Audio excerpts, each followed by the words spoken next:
Kanai kijing bentip kam tami gitu kebala ada bentiet ya tiket loki draw bahag khandai tarik unaiwing kan sadon ka fed hakliret higher secondary school haganai kasungi ken sa penlong ya ka drawing date jong tiket ki bala dep bandi. First prize kan sadai ka thar, second prize kan sadai ka auto kitten, but third prize kan sadai ka scooty.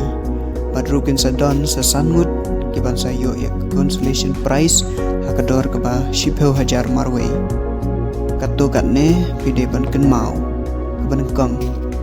Bayag result philaban yo na ki local newspaper ka ba ar ladaki tiket jong phikin ki jat phenam la ban yo ya ka prize ka balai ya ka prize pide ban wan shim hapo ka lai phosngi na ka por bagila dep ban pen bana ya ka drawing date besau ya ka rong jong ki kali kanam la bandai kat kum malabu haki tiket kublishbon.